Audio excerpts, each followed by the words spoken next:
Here's something nobody ever tells you about investing in your child's dream.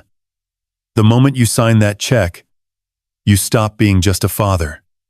You become the bank, and banks don't get invited to grand openings. I learned that the hard way when I finally asked my son if I was invited to his brewery launch in Portland. His wife, Serena, looked me straight in the eye and said, cool as ice, "It was 10 days ago, Walter." That single sentence told me everything. Because I already knew about her silent partner. My name is Walter Ashford, 65 years old, retired after 34 years in commercial real estate across the Pacific Northwest. I've sat across from men in $1,000 suits who smiled while they tried to bury you in fine print. I've shaken hands that felt warm and trustworthy right up until the moment the ink dried and the knife went in. After all those years, I thought I'd seen every trick in the book. I was wrong. The person who proved me wrong was 5'5", wore cashmere like it was armor, and called me dad at every Thanksgiving while her eyes measured the size of my portfolio. It started on a quiet Sunday afternoon in March, the kind where the rain in Seattle taps the windows like it's asking permission to come inside. I was in the kitchen, coffee in hand, watching the gray light settle over the backyard. The oak tree I planted the year Preston was born stood thick and steady, branches reaching out like they'd been there forever. Patricia was at the sink, drying her hands on the blue dish towel she's had since the kids were little.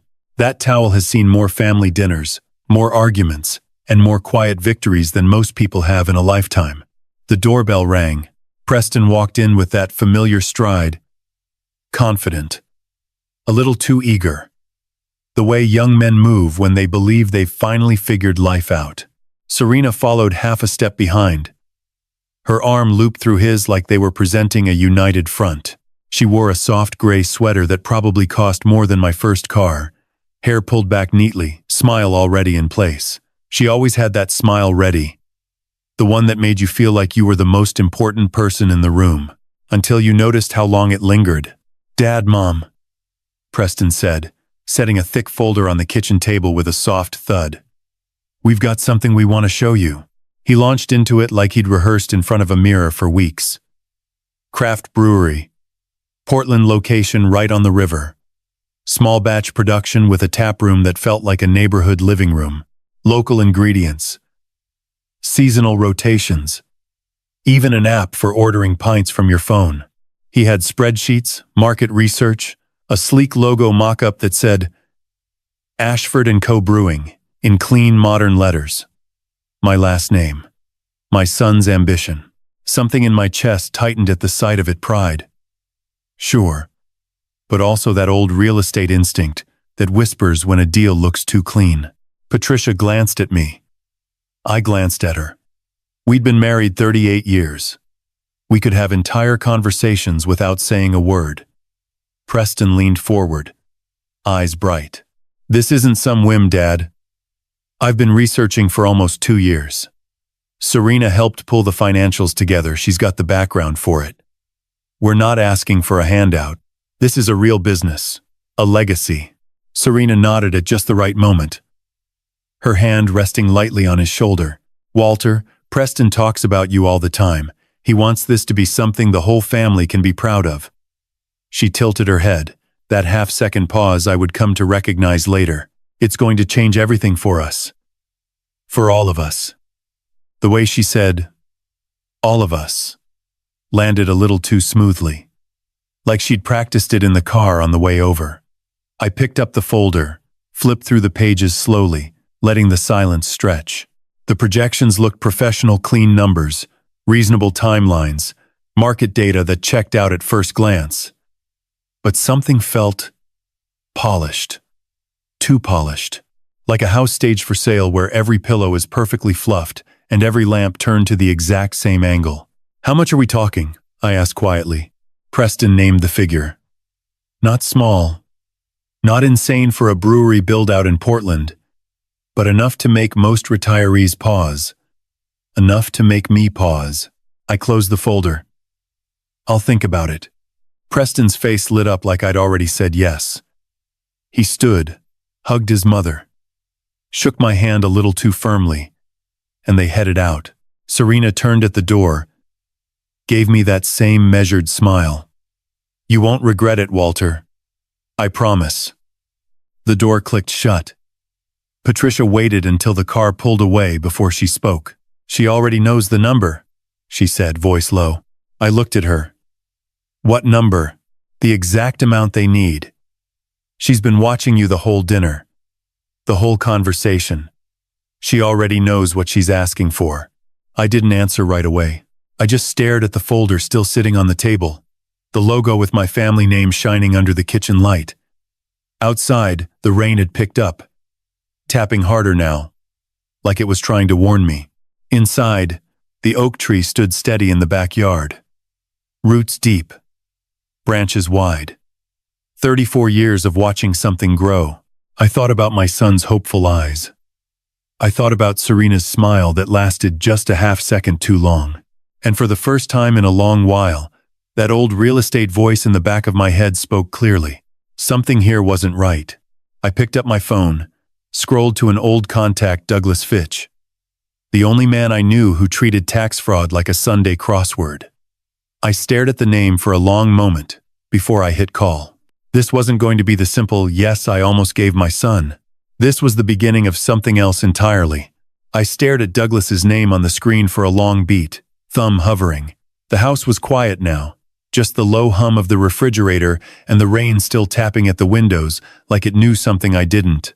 Patricia had gone upstairs with her book, but I could feel her presence in the way the air felt heavier. 38 years of marriage will do that to you. She didn't need to ask what I was thinking. She already knew. Before I hit call, my mind drifted back 3 weeks. That dinner at Preston and Serena's place in Portland. The one that started all of this. They'd invited us over on a Friday night, the kind of evening where the Columbia River glitters under the bridge lights and the air smells like wet cedar and distant ocean. Serena had gone all out, candles flickering on the long oak table, linen napkins folded just so, a leg of lamb slow roasted with rosemary and garlic that filled the whole house with something that felt almost too perfect. Preston was in his element, pouring wine, talking about yeast strains and barrel aging like he'd been doing it his whole life. I watched him from across the table. My son at 35, still carrying that boyish energy that made my chest ache in the best and worst ways. Serena sat to my right.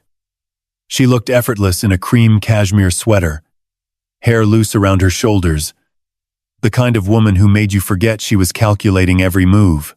She refilled my glass before I even noticed it was low. Walter, she said, voice soft and warm like the candlelight. Preston talks about you constantly. He really wants to make you proud with this brewery. It's not just a business to him. It's us. The whole family. She held my gaze a moment longer than necessary. Not long enough for most people to notice. But I noticed. That half-second extra, the way her smile stayed fixed while her eyes measured me, like she was waiting for the exact right second to strike. I smiled back, polite. The same smile I used in 1,000 boardrooms when the other side was trying to sell me something that smelled too good. That's a big investment, I said, keeping my tone even. She tilted her head just slightly. You won't regret it. I promise. Another half-second. The candles flickered. The lamb tasted suddenly heavier on my tongue. On the drive home that night, Patricia was quiet for the first 10 miles. The windshield wipers swept back and forth in steady rhythm. Finally she spoke, voice low, but certain. She already knows the number, Walter. I kept my eyes on the dark highway.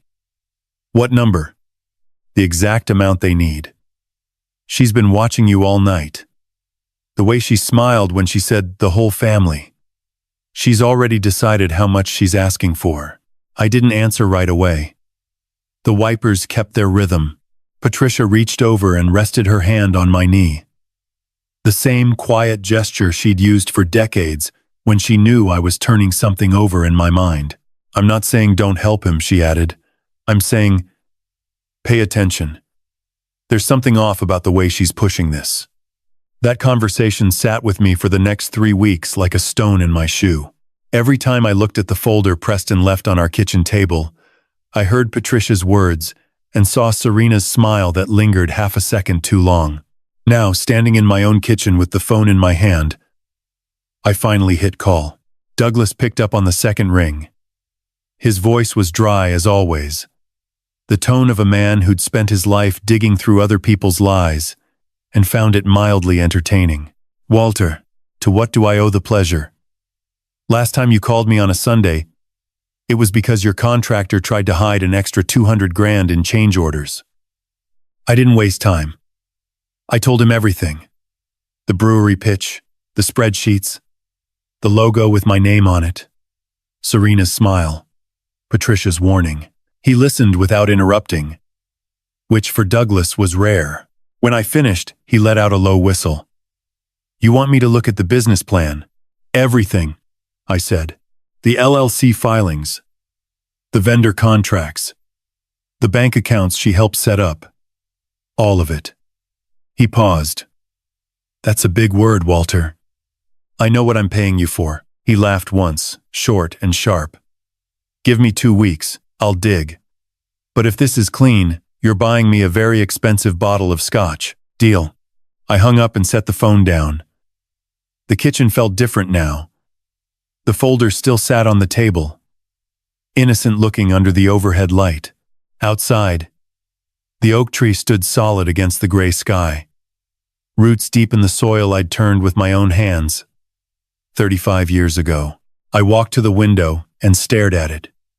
Preston had helped me plant that tree the summer he turned 6. He'd been so proud. Dirt on his cheeks.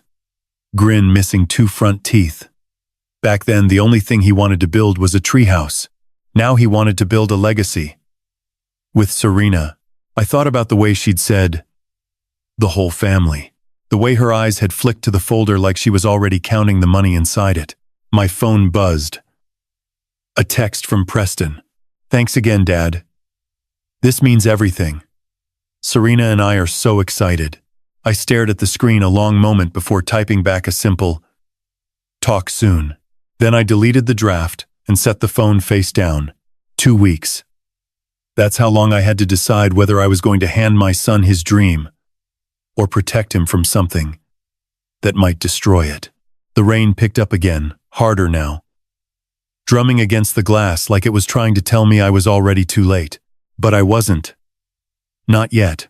I still had time to become the bank instead of just the father. And banks ask questions before they write the check. The next morning the rain had eased into a thin mist that clung to the windows like a secret. I was already at the kitchen table when Patricia came down, her favorite blue robe tied loosely, hair still carrying the soft shape of the pillow. She didn't need to ask. She saw the folder still open under the overhead light and the cold coffee in my mug, and she simply poured herself a cup, sat across from me, and waited. You called Douglas, she said. Not a question. I nodded. Last night. He's digging. She took a slow sip.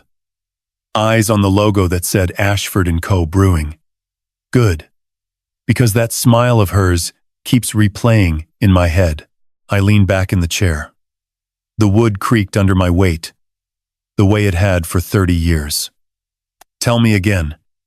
Exactly what you saw at dinner 3 weeks ago. Patricia set her mug down and looked straight at me, the way she does when she wants me to hear every word. We were at their place in Portland. Candles everywhere.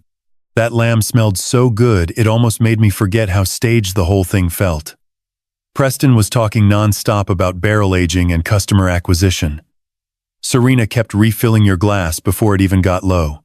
Then she leaned in, touched your arm and said, Walter, this brewery is going to change everything for the family. Patricia paused, letting the memory settle between us. And that's when it happened. That smile. It stayed on her face just a half-second longer than it should have, like she was waiting to see if you bought it. Like she was already counting the money in her head while her mouth was still forming the words. I've seen that look before, Walter. In closing rooms. In people who think they're smarter than the room. I rubbed my jaw. The half-second smile. It had been nagging at me too. But hearing Patricia say it out loud made it sharper, more real. Not paranoia. Not an old man's suspicion. A fact. She's good, I said quietly. Real good. The way she loops her arm through Preston's. The way she calls me Dad, like it's the most natural thing in the world. If I didn't have 34 years of reading people for a living, I'd have written the check that night. Patricia reached across the table and covered my hand with hers. Her skin was warm from the mug. That's why you're not just writing the check, you're being the bank. And banks don't hand over money because someone smiled nicely. We sat there for a while. The kitchen clock ticking steadily above the sink. Outside, the mist was lifting off the backyard, revealing the oak tree standing solid and quiet. The one Preston helped me plant when he was 6. Its branches were bare now, but I could still see the little boy with dirt on his cheeks and missing front teeth, grinning like the world was his to build. I thought about that boy. I thought about the man he'd become 35, full of fire, trusting the woman who had perfected that half-second smile, and I felt something tighten in my chest that wasn't just pride anymore. It was fear. The quiet kind that parents carry when they realize their child is walking towards something they can't see. I'm going to pretend I'm all in, I told Patricia. Call Preston later today. Tell him I believe in him. Tell him the plan looks solid. Let Serena think the money is already moving in her head. Meanwhile, Douglas does his thing. Pete draws up the escrow papers, quiet as a whisper. Patricia studied me for a long moment. You're really going to play it that way? I nodded. If there's nothing there, then Preston gets his dream, and I look like the supportive father I want to be. If there is something, then I protect him without breaking his heart in public. Either way, I'm not handing over $480,000 to a smile that lasts half a second too long. She squeezed my hand. Just promise me one thing, anything, when you find out what she's really after. You tell Preston gently. He loves her, Walter. Even if she doesn't deserve it. I looked at the folder again. The clean spreadsheets, the perfect projections, the logo that carried my family name like it belonged there. I closed it slowly. I'll be gentle, I said, but I won't be blind. The rest of the morning passed in that careful rhythm we'd perfected over decades. Patricia went to her book club. I made a few calls to old contacts in Portland, asking subtle questions about the brewery locations Serena had chosen. Nothing direct. Nothing that would raise flags. Just the kind of quiet homework I used to do before I ever signed a commercial lease. By late afternoon, the mist had burned off completely. Sunlight slanted through the windows and caught the edge of the folder still sitting on the table. I picked it up, flipped to the financial summary page Serena had prepared. The numbers looked beautiful, too beautiful, like that lamb dinner perfect on the surface. But I kept wondering what was underneath. My phone buzzed. Preston. Hey, Dad. Just checking in. Serena and I are finalizing the vendor list this week. Any thoughts on the investment yet? I stared at the text for a long time before typing back. Looking good, son. Really looking good. Let's talk numbers tomorrow. I'm in. I hit send. Then I set the phone down and stared out at the oak tree again.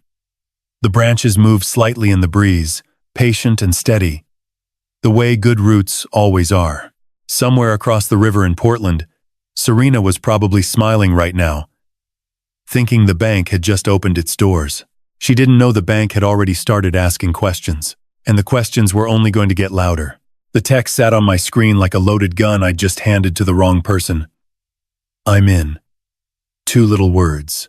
Preston would be grinning right now, probably showing Serena the message while she poured herself a glass of something expensive and smiled that half-second too long smile.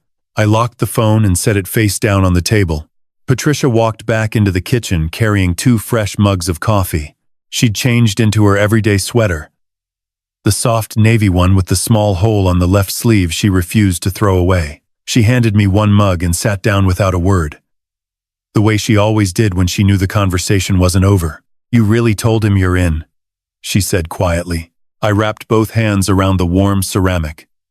Had to. If I hesitate now, Serena will smell it. She's too sharp. Patricia studied me over the rim of her mug. The kitchen light caught the silver in her hair. The same silver I'd watched appear year after year as we raised Preston and watched him become a man. Walter, I need you to hear me on this, not as your wife of 38 years, but as the woman who sat across from that girl at dinner and felt the temperature in the room drop when she mentioned the whole family. She leaned forward, voice low and steady. That smile wasn't love. That smile was calculation. I've seen it in the eyes of realtors who know the buyer is desperate. I've seen it in the boardroom when someone's about to slip a poison pill into the contract. She's not just supporting Preston's dream. She's using it. And if we're wrong, we lose nothing but a little pride. If we're right, she let the sentence hang there, heavy as the rain that had started again outside. I nodded slowly. I know. That's why Douglas is already on it. And Pete's going to draw up the escrow papers this week, quietly. No one knows but us. Patricia's eyes softened, but the worry lines around them stayed. Just promise me you won't let this turn into some cold war. Preston still believes in her. He's going to need his father when the truth hits. Not an accountant with a spreadsheet. I reached across the table and took her hand. Her fingers were warm from the coffee, familiar in a way that grounded me more than any deal I'd ever closed. I'll be gentle when the time comes, but right now, gentle means protecting him before he signs his life away. That brewery might be real. The money trail? I'm not so sure. We sat in silence for a while. The only sound, the rain and the low tick of the wall clock. I could almost hear the oak tree outside breathing, roots deep in the soil, standing through every storm we'd ever faced. That tree had seen Preston learn to ride a bike, seen him bring home his first girlfriend, seen him introduce us to Serena 2 years ago, with that same hopeful look in his eyes. I stood up, carried my mug to the sink, and rinsed it slowly. I'm calling Douglas again today. I want eyes on every account they've opened, every LLC filing, every vendor contract with Serena's name on it. If there's a silent partner hiding in the shadows, I want to know who he is before any money leaves my account. Patricia came up behind me and rested her cheek against my back for a moment. You're doing the right thing, even if it hurts later. I turned and kissed the top of her head. I know. The rest of the afternoon I spent at my desk in the study, the room that still smelled faintly of the pipe tobacco I gave up 10 years ago. I pulled out a fresh legal pad and started making notes, the old-fashioned way. No emails. No digital trail that could be traced. Names. Dates. The exact amount Preston had asked for. The Portland location Serena had chosen right on the river. Prime real estate that suddenly felt too convenient. By 4 o'clock, I had a short list of questions I wanted Douglas to chase down immediately. Who are the registered officers on the LLC? Are there any secondary accounts or holding companies linked to Serena? Has anyone named a silent partner in any of the filings? What's the real cash flow story once the brewery opens? I picked up the phone and dialed Douglas. He answered on the first ring this time. Walter, you move fast for a retired guy. Old habits, I said. You got anything yet? He let out a low chuckle that told me he was already enjoying himself. Early days. But I ran a quick surface check on the LLC name they gave you. Looks clean on paper. But I noticed something interesting in the filing metadata. There's a second signature on one of the operational agreements. Not Preston's, not Serena's. Someone named RH. The filing timestamp is 2 weeks before Preston even showed you the folder. My grip tightened on the phone. RH. Could be nothing. Could be the silent partner your wife keeps warning you about. I'll dig deeper. Give me 48 hours, and I'll have the full picture. I stared out the window at the oak tree. The branches swayed gently, patient as ever. Douglas, do this one quiet. No paper trail that leads back to me. If Serena gets even a whisper that I'm looking, she'll spin it before I can blink. Understood. I'll call you when I have something solid. I hung up and sat back in the chair. The study felt smaller somehow, the walls closer. Outside, the rain had turned to a steady drizzle that blurred the edges of everything. I thought about Preston's excited text, about Serena probably celebrating right now with a glass of wine and that perfect smile. She thought the bank had opened its doors. She had no idea the bank had just turned on the cameras and started counting every penny. And somewhere in the shadows of those LLC filings, a man with the initials RH was waiting. I didn't know his name yet, but I was going to find out.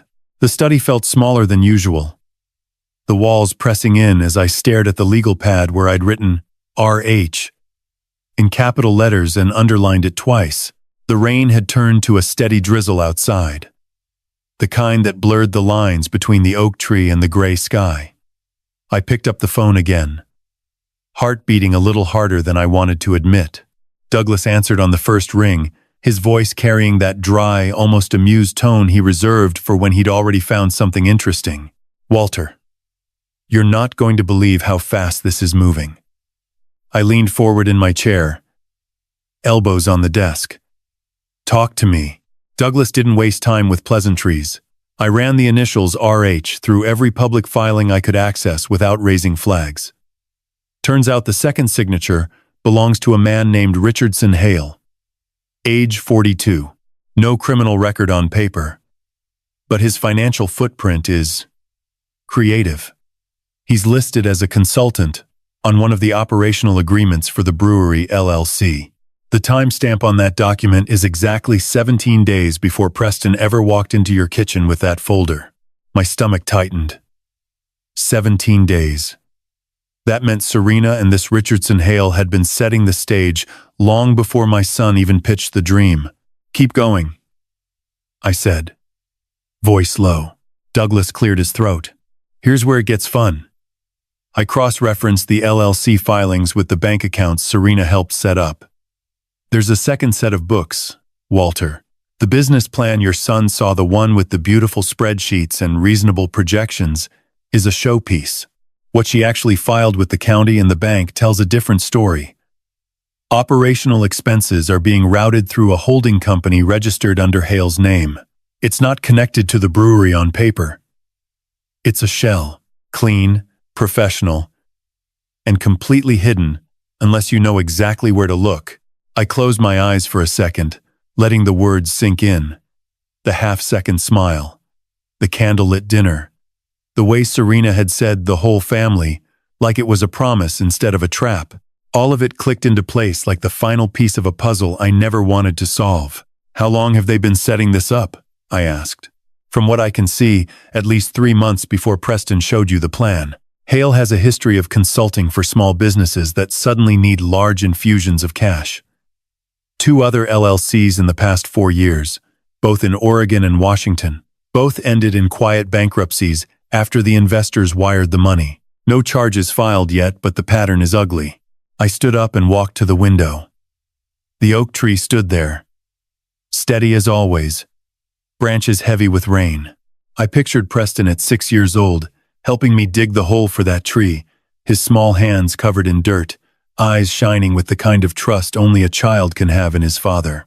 Now he was 35, and trusting a woman who had already built an escape hatch with someone named Richardson Hale. "Douglas," I said, "I need you to go deeper. I want to know everything about this Hale guy. Bank records, previous addresses, any connection to Serena that isn't on paper, and I need it yesterday." He laughed once, short and sharp. "You're paying me enough that yesterday is doable. But Walter, you understand what this means? If they're routing money through that shell company, the brewery itself might be real, but the money was never going to stay there. It was going to disappear into Hale's account and then probably offshore or into some property they already have lined up." I thought about the $480,000 sitting in my accounts, the money I had almost transferred without a second thought because my son's eyes had lit up like they did when he was 6. "I understand," I said. "That's why we're not transferring a dime until we have ironclad proof and an airtight escrow.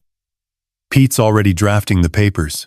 The money goes in, but it doesn't move until every account matches the original plan Preston saw, down to the last penny." Douglas was quiet for a moment. "You're playing this like the old Walter, the one who closed deals that everyone said couldn't be closed. Smart. But you know this is going to hurt your son when it comes out." "I know," I said, the words heavy in my throat. "That's why I'm doing it this way. Better he learns the truth from me than wake up one morning to an empty bank account and a wife who's already halfway to Vancouver with hail. We ended the call with Douglas promising a full report in 48 hours. I set the phone down and stood there in the quiet of the study, listening to the drizzle outside. The house felt different now, thicker, like the air itself knew a storm was coming. Patricia was in the living room reading, but I could feel her waiting for me to come out and tell her what Douglas had found. I didn't go to her right away. Instead, I stared at the oak tree and thought about how roots work. They grow deep and invisible, holding everything steady even when the branches are shaking in the wind. That's what I had to be for Preston right now, not the cheering father, the root system, the one that holds on when everything else starts to sway. My phone buzzed again. Preston this time, a photo of the brewery location with the river in the background, and a simple text. "Can't wait for you to see it in person, Dad. Serena says thank you already." I stared at the photo. The building looked perfect. The location was prime. The dream looked real. But now I knew there was a second set of books. A man named Richardson Hale. A shell company waiting like an open mouth. Serena thought the bank had said yes. She had no idea the bank was watching every move she made. And the moment she tried to move that money, the trap would snap shut. I slipped the phone into my pocket and finally walked out to the living room. Patricia looked up from her book, eyes searching my face. "Douglas found something," I said quietly. She closed the book slowly. "Tell me." I sat down beside her on the couch, took her hand, and started from the beginning. The initials. The shell company. The man named Richardson Hale, who had been planning this long before my son ever dreamed of owning a brewery. Patricia listened without interrupting, her thumb tracing small circles on the back of my hand, the way she always did when the world felt too heavy. When I finished, she was quiet for a long moment. Then she said the only thing that mattered. "Whatever happens, we protect our son, even if it breaks his heart." I nodded, staring at the rain-streaked window where the oak tree stood strong against the gray. The silent partner had a name now, and the game had just changed for good. The silent partner had a name now, and the game had just changed for good. Patricia squeezed my hand tighter, her eyes steady even though I could see the worry flickering behind them.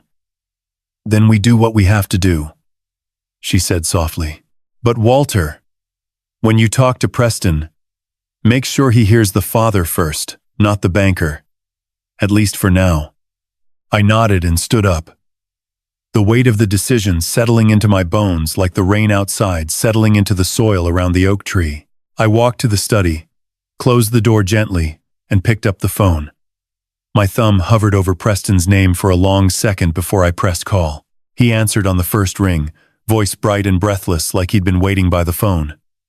"Dad. Hey. I just showed Serena your text. She's over the moon. We both are." I forced a smile into my voice. The same calm, steady tone I used to close million-dollar deals back in the day. "Son, I've gone over the numbers again. The plan looks solid. The location on the river is perfect. The projections make sense. And I can see how much heart you've put into this. I'm in. We're going to make Ashford & Co. Brewing happen." Preston went quiet for a beat, the kind of silence that comes when someone can't believe their dream is actually landing. "Dad? Really? You mean it?" "Every word," I said, leaning back in the chair and staring at the legal pad where Richardson Hale was still underlined twice. "I believe in you. This is your moment. Serena's been a huge help pulling the financials together, and I appreciate that. Tell her thank you for me." I heard Serena's voice in the background, light and excited, saying something I couldn't quite catch. Preston laughed, the sound young and full of hope. "She says you won't regret it, Dad. We're already talking about the grand opening. You and Mom are going to be the first ones through the door." The lie sat heavy in my throat, but I kept the warmth in my voice. "Wouldn't miss it for the world. I'll have my guy Pete Harrington draw up the transfer paperwork this week. He's my attorney. Been with me 20 years. He'll handle the details so everything's clean and above board. You and Serena just focus on getting the tap room ready." We talked for another 10 minutes, Preston going on about barrel selections and the app they were building, me nodding along and asking the right questions a proud father would ask. When I finally hung up, the smile dropped from my face like a mask I'd been holding too long. Patricia was standing in the doorway. "You sounded convincing." I had to be. I rubbed my eyes. Now comes the part where the bank takes over. I called Pete Harrington next. He answered in that slow, deliberate way of his, every word measured like he was reading from a contract only he could see. "Walter, been a while. What kind of trouble are we heading into this time?" I laid it out for him, the brewery, the numbers, Richardson Hale, the shell company, the second set of books Douglas had already flagged. Pete listened without interrupting, the silence on his end almost as loud as the rain outside. When I finished, he let out a low breath. "Escrow account. Ironclad. Funds go in, but they don't move until every operational account matches the business plan."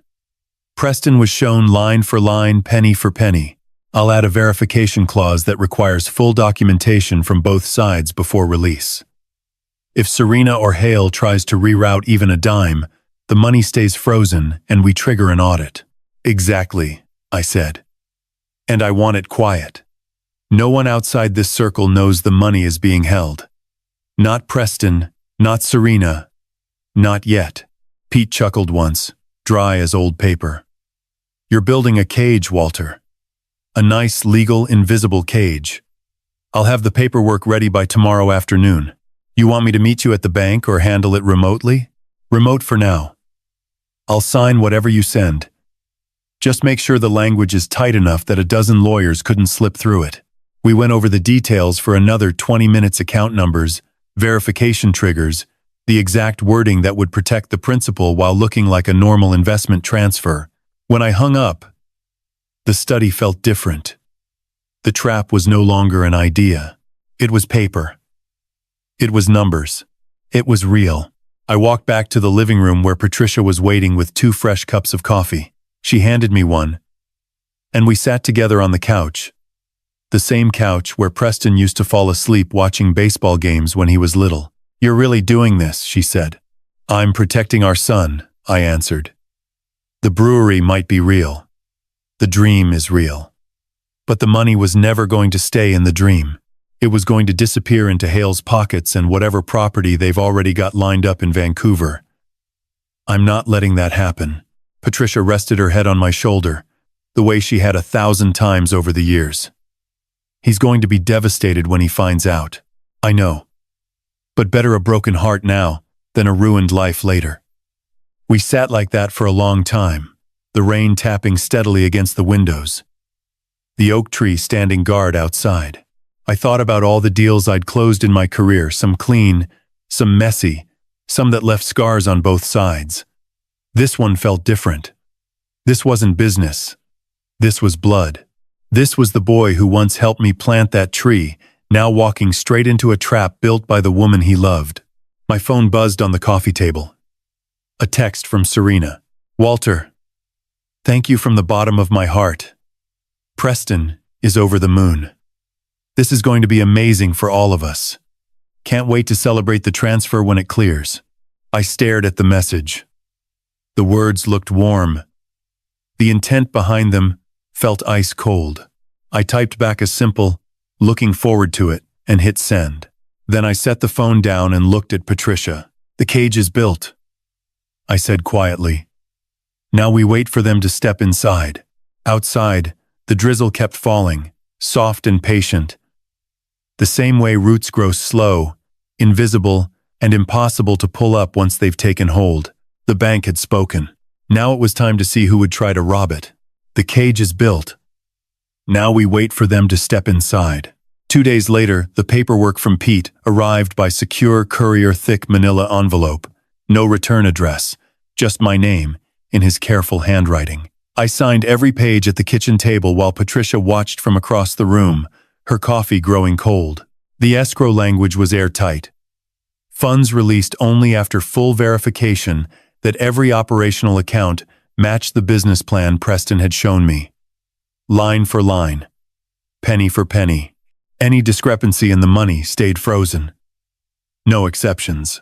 I scanned the final signature page one last time, then slid the documents back into the envelope. "It's done," I told Patricia. "Money goes in tomorrow morning." "But it doesn't move until Pete gives the green light." She nodded slowly, the worry lines around her eyes deeper than they'd been in years. "And Preston still thinks it's a normal transfer?" "He does. Serena too. They're already talking about ordering custom glassware and hiring the first bartender." I gave a small, dry smile. They're celebrating a check that hasn't actually cleared in the way they think. The next morning I drove to the bank alone. The teller knew me by name. 34 years of doing business will do that. I wired the $480,000 into the escrow account Pete had set up. The screen flashed, "Transfer complete." And for a moment I felt the old familiar weight of a deal closing. Only this time the deal was a trap. I sat in the car afterward, engine running, rain streaking the windshield again. My phone stayed quiet. No excited call from Preston. No thank you text from Serena. Not yet. They were still operating on the assumption that the money was already theirs. 3 days passed in that strange, suspended quiet. I went about my routine morning coffee with Patricia, tending the backyard, pretending everything was normal. But every time my phone buzzed, I felt the same small jolt. The cage was closed. The door was locked. Now we waited for the first knock. It came on a Thursday afternoon. I was in the study reviewing old real estate files when the phone rang. Serena's name lit up the screen. I let it ring twice, steadying my breathing, then answered with the calm, friendly voice of a proud father-in-law. "Serena, good to hear from you." "Walter." Her voice was bright, almost breathless. The same practiced warmth she used at every family dinner. "I hope I'm not catching you at a bad time. I just wanted to check in on the transfer. The bank says it's showing as pending on our end, and we're getting everything ready for the first vendor payments next week. Is everything still on track on your side?" I leaned back in my chair and stared out at the oak tree. The branches were wet and heavy, but still standing straight. "Everything's exactly where it needs to be," I said pleasantly. "Pete handled the paperwork. Funds are secured and verified. You should see movement any day now." There was a tiny pause, just long enough for me to notice. Not long enough for most people, but I noticed. "Secured?" she asked, still sweet but with the faintest edge underneath. "I thought it was a direct transfer. Preston said you were sending it straight to the brewery operating account." I smiled even though she couldn't see it. "The real one. The one Patricia says makes me look like I know something the rest of the room doesn't. Pete likes to do things by the book. Standard procedure for an investment this size. Escrow protects everyone. Me. You. Preston. Once the accounts match the plan he showed me, the money releases automatically. Should be quick." Another pause. Longer this time. I could almost hear her recalculating on the other end of the line. "Of course," she said, recovering smoothly. "That makes total sense. We're so excited to get the equipment ordered and the staff hired. The grand opening is coming up faster than we thought. You and Patricia are still coming, right? It wouldn't be the same without you. The grand opening. The one they hadn't mentioned inviting us to yet." I kept my voice warm. "Wouldn't miss it. Just let us know the date." We exchanged a few more pleasantries, how Preston was doing, how the riverfront location was shaping up, how grateful they both were. When I hung up, the study felt colder. Patricia appeared in the doorway almost immediately, like she'd been waiting just outside. "That was her." "Yeah." I set the phone down. "She's starting to feel the cage." Asked about the transfer twice. Didn't like the word escrow. Patricia crossed her arms. "How long until she figures it out?" "Not long. Douglas is sending the full report on Hale tomorrow. Once we have that, we'll decide when Preston needs to hear the truth." I stood up and walked to the window. The oak tree looked back at me, steady as ever. I thought about my son, 35 years old, probably standing in that half-finished taproom right now, dreaming about the future while his wife quietly moved pieces on a board he couldn't even see. Serena had just knocked on the cage door. She still thought it was open. She had no idea it was already locked from the inside. And the longer she kept knocking, the tighter the trap would become. She had no idea it was already locked from the inside. The weeks that followed settled into a strange kind of waiting game. Mornings were coffee with Patricia and the newspaper. Afternoons were small errands around Seattle, buying groceries, pruning the rose bushes, pretending my mind wasn't constantly circling back to that escrow account and the man named Richardson Hale. Douglas sent updates every few days. More shell, company links, more quiet money trails leading toward Vancouver. Each report made the cage feel tighter. Each report made me more certain I was doing the right thing. But the silence from Portland started to feel too quiet. Then one Wednesday afternoon, Patricia walked into the study carrying her phone like it was something fragile.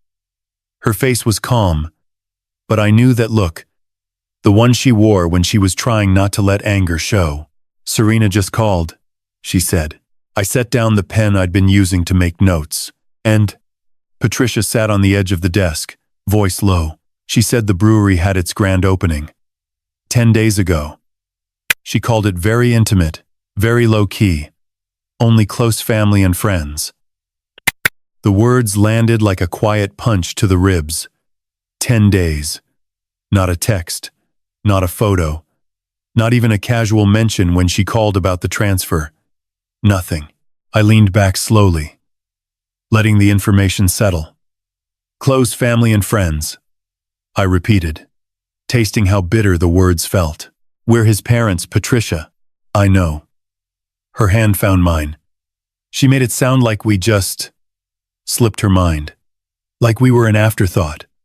She remembered only after the last glass of champagne was poured. I stared out the window at the oak tree. Its branches were starting to show the first hints of spring green, but the trunk remained solid, roots deep. I thought about Preston standing in that new tap room right now, probably proud, probably exhausted, probably believing everything was exactly as it should be, while his wife had thrown a party and deliberately left his parents off the list. The anger came slow and cold, the kind I used to feel in boardrooms when someone tried to screw me on a deal. But this wasn't business. This was my son. I need to call her back, I said quietly. I need to hear it from her, directly. Patricia nodded once. Be careful, Walter. Don't tip your hand yet. The cage is still closing. Some sus. I waited until evening, letting the house grow quiet around me. Then I dialed Serena's number. She answered on the third ring, voice bright and effortless, the same cashmere tone she always used. Walter. Hi. How are you and Patricia doing? I kept my voice warm, steady, the way a proud father-in-law should sound. We're good, Serena. Just enjoying the week. I heard from Patricia that the grand opening already happened. There was the tiniest pause, half a second, maybe less. But I caught it. Oh yes, she said, recovering smoothly. It was 10 days ago. It was very intimate, very low-key. Just close family and friends. We wanted to keep it simple before the big public launch next month. Close family and friends. The words hung there, like smoke. I let the silence stretch a beat longer than comfortable. We're his parents, Serena. Another pause. Shorter this time, but tighter. I know, Walter. It all happened so fast. Preston was so busy with the final setup and the vendors, and I didn't want to bother you two with the small details. You've already done so much for us. The lie was perfect, polished, delivered with just the right note of regret.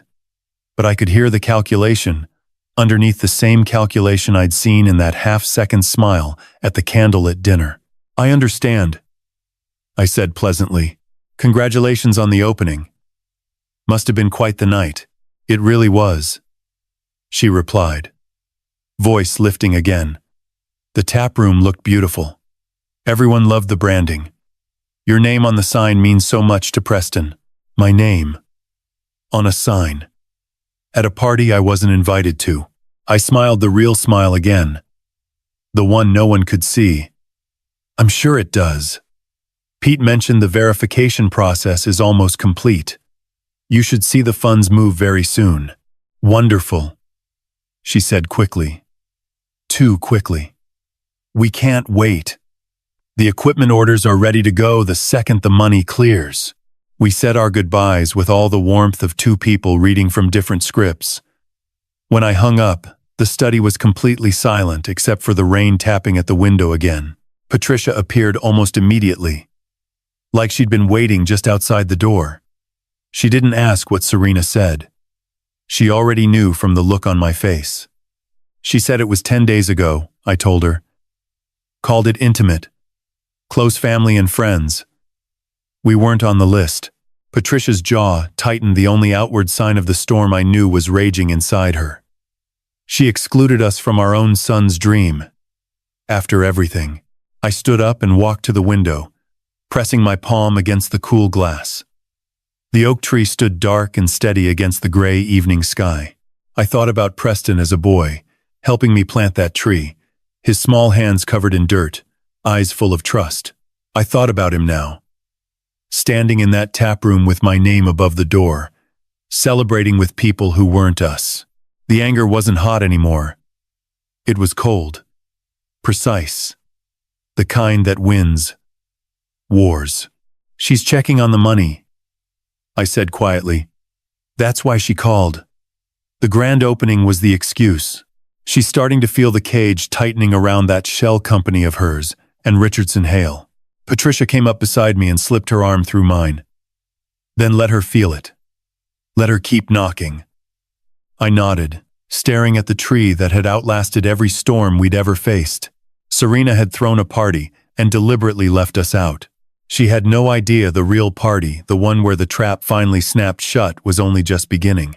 The real party, the one where the trap finally snapped shut, was only just beginning. 3 days after that tense phone call about the grand opening, the house settled into a strange, suspended quiet. The rain had returned in full force, drumming steadily against the windows like impatient fingers. Patricia and I moved through our routines with careful precision. Morning coffee at the kitchen table, quiet conversations about the garden or the latest neighborhood news, anything except the brewery. But the unspoken weight hung between us like the gray mist outside.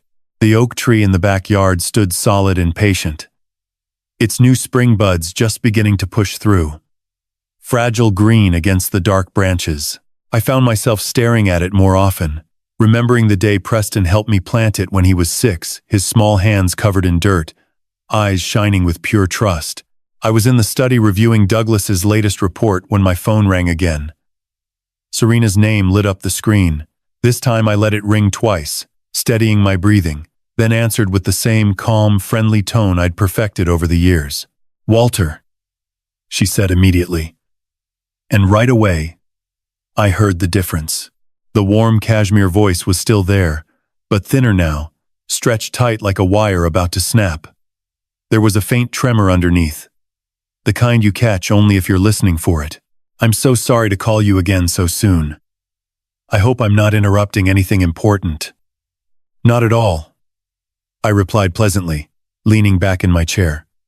What's on your mind, Serena? She laughed, but it came out sharp and forced. Things are moving so fast at the brewery. The public launch is only a few weeks away, and we're trying to lock in the last vendor payments. The bank is still showing the transfer as pending in that escrow account. Pete mentioned verification, but I thought once you sent the money it would clear right away. We're getting calls from suppliers now, and it's just a little stressful trying to keep everything on schedule. I let the silence stretch for 2 full seconds, listening to the rain tap against the glass. I could picture her standing in the half-finished tap room, river light coming through the big windows, phone pressed tight to her ear while she tried to sound in control. Everything is exactly where it needs to be, I said, keeping my voice steady and warm. The funds are secure in escrow. Pete's handling the verification process exactly as we discussed. Once every single account matches the original business plan, Preston showed me line for line, penny for penny. The money will release automatically. Should be any day now. Another pause. Longer this time. I heard her breathing change shallower. Quicker. Like someone trying not to panic. I understand, she said. But the warmth was slipping fast. It's just, we told the vendors the money would be there by now. Preston is so excited about getting the new fermenters installed before the weekend rush. He keeps asking me if everything is okay on your end. I don't want him to worry. The way she said, your end, carried a faint tremor now. Impossible to hide completely. I imagined her eyes darting toward the door, wondering if Preston was within earshot. Wondering how much longer she could keep this performance going. No need for worry. I answered smoothly. Pete has all the details. You can call him directly if you'd like. He's expecting to hear from you. He'll walk you through the exact steps. There it was again, that tiny hitch in her breathing, sharper this time. The crack was widening. Pete, she repeated. And the name sounded heavier, almost foreign in her mouth. Yes, of course. I'll reach out to him today. It's just, I want to make sure there isn't any misunderstanding. The business plan was very clear about the timeline. We're so close to everything we dreamed of. I smiled the real smile. The one Patricia says makes me look like I know something the rest of the room doesn't. No misunderstanding at all, Serena. The plan Preston showed me is the one we're following. Every single line. The silence that followed felt electric, charged with everything she wasn't saying. I could almost hear her mind racing, recalculating, trying to find the crack in the cage she still didn't fully understand was already closed around her and Richardson Hale. Okay, she said finally, her voice thinner now, the polished tone fraying at the edges. Thank you, Walter. I really appreciate everything you've done for us. Preston does too. We both do. We exchanged the usual pleasant goodbyes, but they felt brittle, like glass about to shatter under the slightest pressure. When I set the phone down, the study felt colder, the rain outside louder. Patricia appeared in the doorway almost immediately, arms crossed, reading my face the way only she could after 38 years. That was her again. Yeah, I said quietly. She's starting to crack. Asked about the vendors twice. Mentioned Preston worrying. Her voice had that little shake in it this time. Patricia nodded slowly, the worry lines around her eyes deepening. She's feeling the pressure now that the money isn't moving the way she planned. How long until she figures out the cage is already locked? Not long, I answered, staring at the oak tree through the rain-streaked window. Douglas is sending the full report on Hale tomorrow. Once we have that, we'll decide when Preston needs to hear the truth. I stood up and walked to the window, pressing my palm against the cool glass. The oak tree stood dark and steady against the gray sky, new buds trembling slightly in the wind but holding on. I thought about my son, 35 years old, probably standing in that shiny new tap room right now, believing everything was exactly as it should be, while his wife quietly moved pieces on a board he couldn't see. Serena had called twice now. Each time the mask slipped a little more. Each time the cage felt tighter around her and Richardson Hale. She was starting to realize the bank wasn't playing by her rules anymore. And the next time she called, the crack in her voice would be impossible to hide. The next time she called, the crack in her voice would be impossible to hide. It happened faster than I expected, only 40 minutes after the previous call ended. My phone vibrated on the desk again. Serena. This time I answered on the first ring. The rain outside, now pounding harder against the windows like it knew something was about to break. Walter, she said, and the cashmere was almost gone.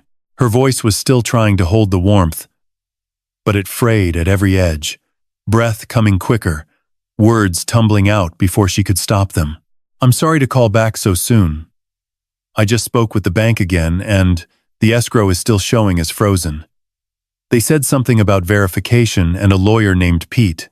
I thought you handled the transfer directly. I don't understand what's happening. I leaned back slowly in my chair, keeping my voice calm and measured, the same tone I used in 1,000 boardrooms when the other side was starting to sweat. Everything is proceeding exactly as planned, Serena. Pete Harrington handled the transfer on my behalf. He's my attorney, has been for over 20 years. Wonderful man. Slow talker but extremely thorough. He'll take good care of you. There was a sharp intake of breath on the other end. A real one. Not calculated. Not practiced. The sound of someone who had just stepped onto thin ice and heard the first crack. Pete Harrington? She repeated, and her voice had dropped 2 degrees, the tremor now unmistakable. I don't remember you mentioning him before. Who is he exactly? Why is he involved in our brewery account? I let the silence stretch, listening to the rain hammer the glass and the low tick of the clock on the wall. Outside, the oak tree's new buds shook in the wind, but held firm. I pictured Serena standing in that riverfront taproom, phone pressed so tight to her ear. Her knuckles were probably white, eyes darting toward the door in case Preston walked in. He's my attorney, I said pleasantly, as if we were discussing the weather.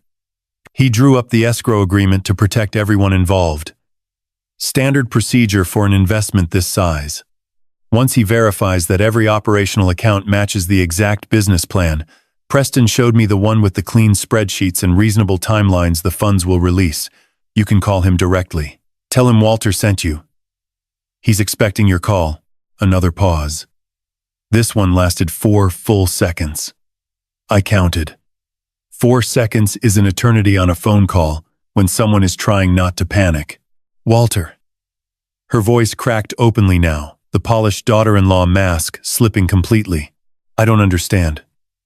Preston told me the money was already transferred weeks ago. He showed me the confirmation. Why is there suddenly an escrow and a lawyer we've never met? This wasn't part of the plan. I smiled the real smile again, the one that never reached my eyes. The plan Preston saw is the one we're following, Serena. Every single line. Pete has all the documentation. He'll explain everything when you call him. I could hear her breathing now, fast, shallow. The sound of someone whose carefully built house of cards was starting to sway. In the background, I caught the faint clink of glassware, the low hum of the brewery equipment.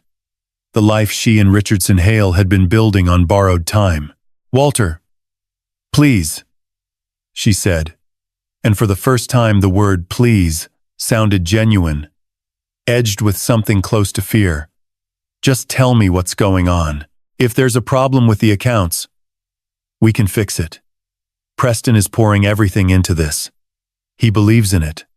We both do. I kept my voice steady, almost gentle. Then call Pete.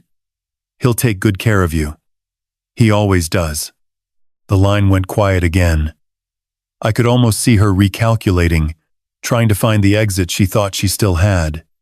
When she spoke again, her voice was lower, tighter, the tremor now impossible to hide. Who is Pete Harrington, Walter? Really? There it was, the question I had been waiting for. The moment the performance finally cracked wide open, he's my attorney, I repeated calmly. Has been for 20 years. Wonderful man. You'll like him. I let the silence do the rest of the work. Outside, the rain kept hammering, relentless and steady, the same way the truth always finds its way through the cracks. Serena didn't say goodbye. She simply ended the call. I set the phone down on the desk and stared at it for a long moment. The study felt smaller, the air thicker. Patricia appeared in the doorway again, her face pale but composed. She called back. I said quietly. She asked who Pete Harrington is. Her voice was shaking. Patricia walked over and rested her hand on my shoulder. The cage is closing. I nodded, looking out at the oak tree standing strong against the storm.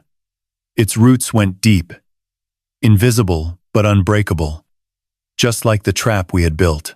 Serena and Richardson Hale had stepped fully inside now, and the door had just slammed shut behind them. I set the phone down on the desk with a soft click that sounded louder than it should have in the quiet study. The rain outside was hammering the windows now, relentless and heavy, like the universe itself was trying to drown out the sound of Serena's cracking voice. My heart was beating steady, but there was a cold clarity in my chest, the same feeling I used to get right before closing a deal that everyone said couldn't be closed.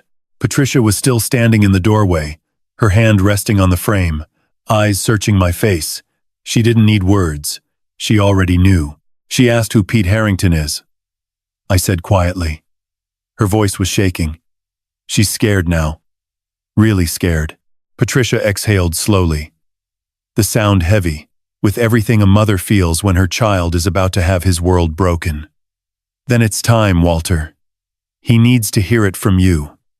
Not from her. I nodded. My hand was already reaching for the phone again. This was the call I had been dreading for weeks, the one that would change everything between me and my son. But delaying it any longer would only make the pain worse. I dialed Preston's number. It rang twice before he picked up. His voice bright and distracted. The background noise of the brewery loud behind him, clinking glasses. The low hum of refrigeration units. Someone laughing in the distance. Dad! Hey, perfect timing! We just finished calibrating the new tap system. You should see this place. It's coming together so fast. Serena said you talked to her earlier. Everything okay with the transfer? I kept my voice even, but there was a weight in it I couldn't hide. Preston, I need you to come over to the house. Right now. Something in my tone stopped him cold. The background noise seemed to drop away as he stepped into a quieter space. Dad, is everything okay? Is Mom all right? Mom is fine, I said. Everyone is physically fine. But I need you to come over, and I need you to come alone. Don't tell Serena you're coming. The silence that followed was the longest we had shared since the day I told him his grandfather had passed. I could feel him on the other end of the line, turning my words over, trying to make sense of them, not wanting to understand what they might mean. Dad, what's going on? His voice was lower now, the excitement gone, replaced by a nod of worry I could hear from 40 miles away. Is this about the money? Serena just told me the escrow thing is taking longer than expected, but she said it's normal. Is there a problem?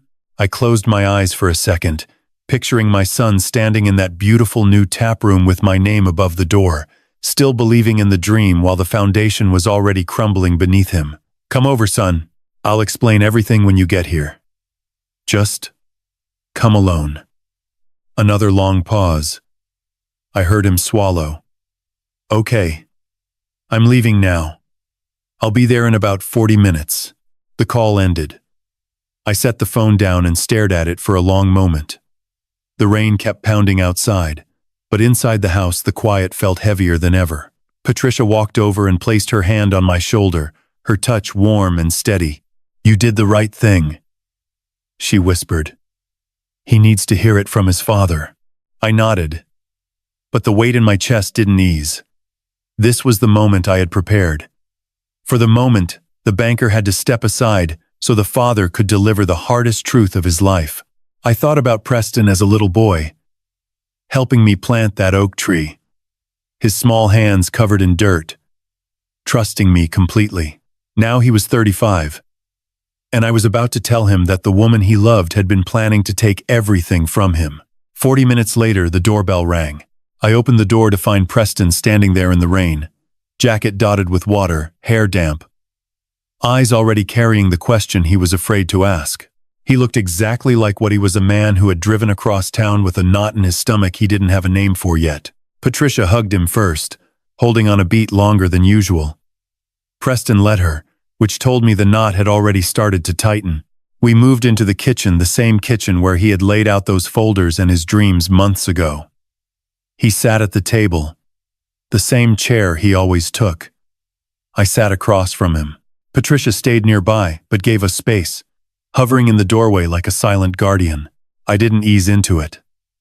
In my experience, easing into devastating news only prolongs the confusion. So I laid Douglas's folder on the table, clean, organized, numbered, and looked my son straight in the eye. Before I transferred a single dollar of that investment, I had someone look at everything, I said. Preston stared at the folder but didn't touch it. His jaw moved slightly. What kind of someone? Douglas Fitch. You've met him. My old college roommate. Forensic accountant. The color drained from his face, but he stayed quiet, waiting. I opened the folder and walked him through it every page. The shell company, the routing of operational funds through Richardson Hale's holding company, the discrepancy between the beautiful business plan Serena had shown him and the actual legal and financial structure she had filed behind his back. I told him about the 2 other counties, the 2 other investors, the pattern that was older than their marriage. I spoke slowly. I did not editorialize. I let the documents speak for themselves. When I finished, Preston sat very still. He didn't cry. He didn't shout. He stared at the folder for a long moment, then looked up at me with eyes that suddenly looked older. How long have you known? Long enough to protect the money, I said. Not long enough to protect you from this conversation. I'm sorry about that. He pushed back from the table slowly, stood up, and walked to the kitchen window. He stood there with his back to me, looking out at the oak tree, the same tree he had helped plant when he was 6. His shoulders rose and fell with each breath. Richardson Hale, he said without turning around. Her partner? Her silent partner, I answered. And it looks like he's not just a partner in the brewery. Preston stayed at the window a long time. The rain kept falling. The oak tree stood steady outside, roots deep, branches wide, holding on through the storm. Finally, he turned around. His eyes were dry, but his face looked like a man who had aged 5 years in 5 minutes. Was any of it real, Dad? The question hung in the air between us, raw, painful, and honest. I looked at my son and felt the full weight of what I was about to say. The brewery is real, I told him. The building, the equipment, the dream, that part was real. What wasn't real was where the money was going after it arrived. Preston stared at me, waiting for the rest. And I knew the hardest part was only just beginning. The brewery is real, I told him. The building, the equipment, the dream, that part was real. What wasn't real was where the money was going after it arrived. Preston stared at me across the kitchen table, the same table where he had once laid out his folders and his future with shining eyes. The rain hammered the windows behind him, but the sound felt distant now, like the whole world had narrowed down to this room, this moment, and the folder lying open between us. He swallowed hard. Dad, tell me everything. I opened the folder slowly, page by page. The way a surgeon opens a wound he knows will hurt. I showed him the LLC filings. Serena had actually submitted the ones that didn't match the beautiful business plan she had helped him create. I pointed to the routing of operational funds through Richardson Hale's holding company.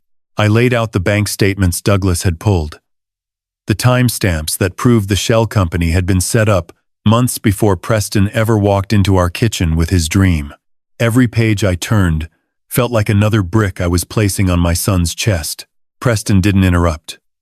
He leaned forward, elbows on the table, eyes moving across the documents like he was trying to find a mistake, a loophole, anything that would let him keep believing.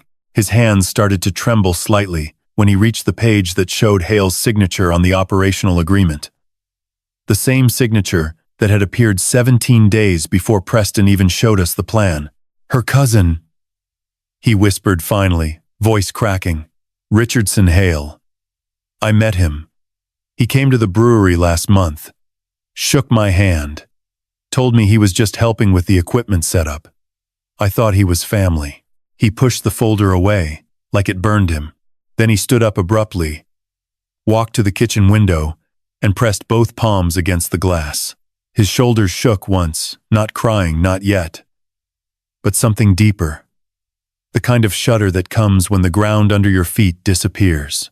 Patricia moved then. She crossed the room without a word and stood beside him, placing her hand gently on his back the way she used to when he was a boy and the world felt too big. She didn't speak. She just stayed there, steady, letting him feel that at least one thing in his life hadn't changed. I stayed at the table, giving them the moment. My own chest felt tight. This was the part I had feared most. Not the confrontation with Serena, not the legal chess game with Hale, but watching my son realize the woman he loved had been building an escape hatch with someone else while he was dreaming about their future together.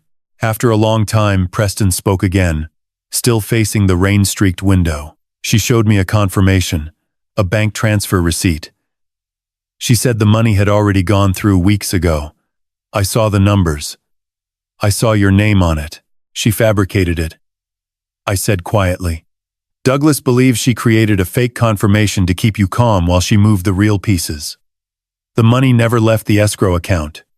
It's still there, safe. Pete made sure of that. Preston turned around slowly. His eyes were red now, but dry. The kind of dry that comes right before the dam breaks. She was going to take your money, Dad. My father's money. And buy whatever life she and Hale had planned. While I was pouring beer and talking about our future like an idiot. The pain in his voice cut deeper than any anger could have. It wasn't rage yet. It was betrayal. Raw, quiet, and devastating. Patricia rubbed small circles on his back. We don't know how much Preston knew, she said softly. But we do know this. The brewery itself can still be saved. The location is good. The equipment is real. Once the financial architecture Serena built around it is stripped away, the bones are solid. Pete and Douglas can help restructure everything legally. Preston looked at me then. Really looked at me.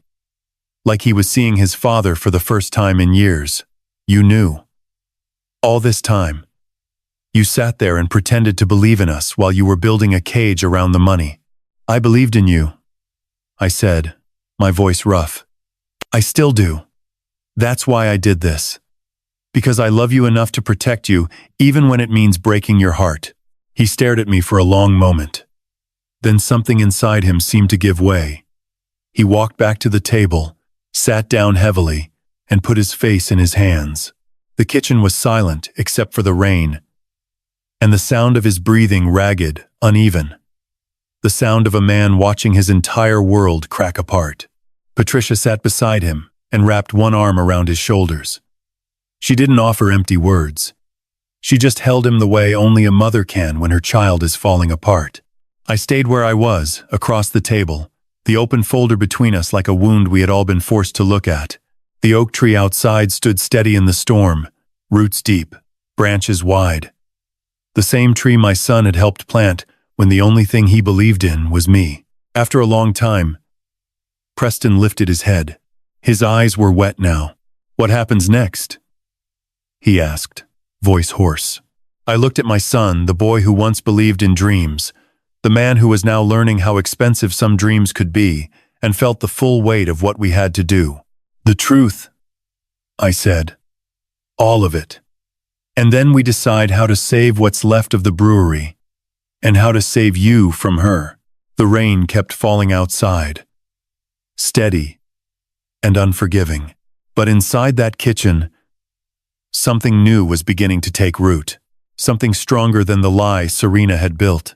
Something that might, someday, grow into trust again.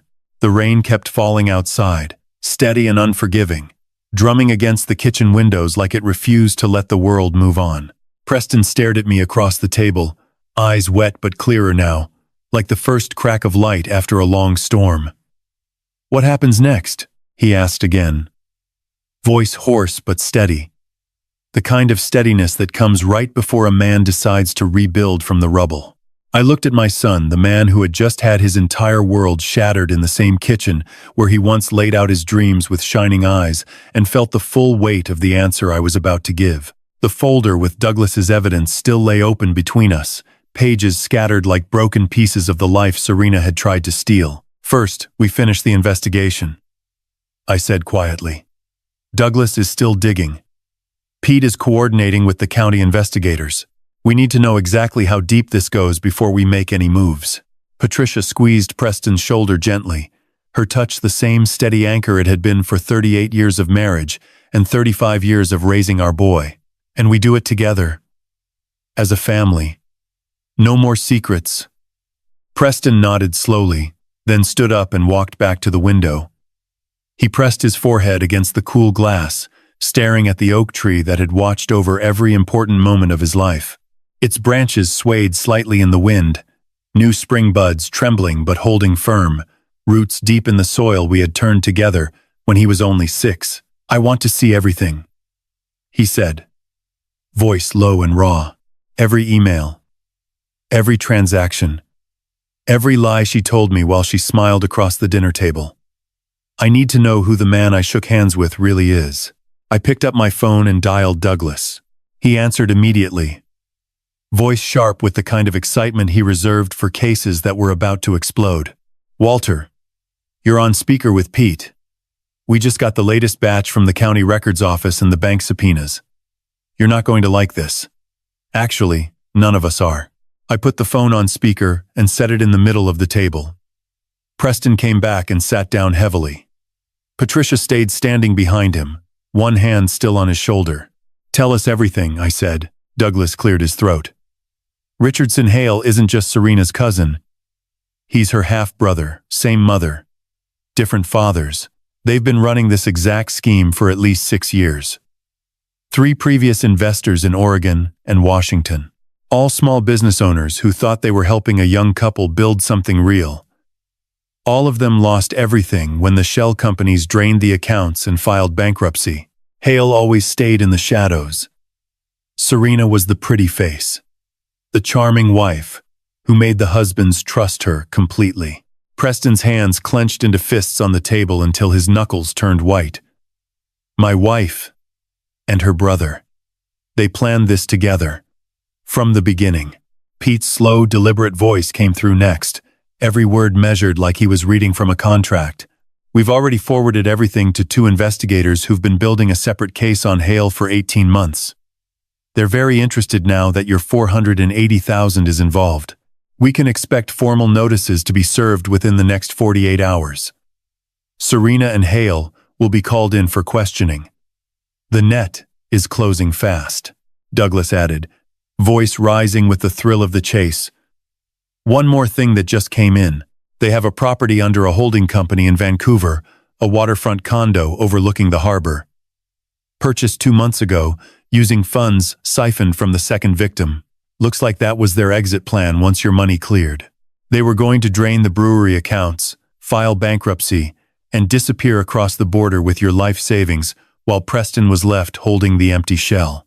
Preston let out a sound that wasn't quite a laugh, wasn't quite a sob. It was something broken and bitter.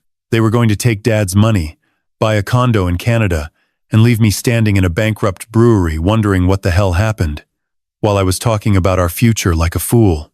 The pain in his voice cut deeper than any anger could have. Patricia rubbed small circles on his back, the same gesture she had used when he was a boy, and the world felt too big. She didn't offer empty words. She just stayed there, steady and present. I reached across the table and gripped his wrist firmly.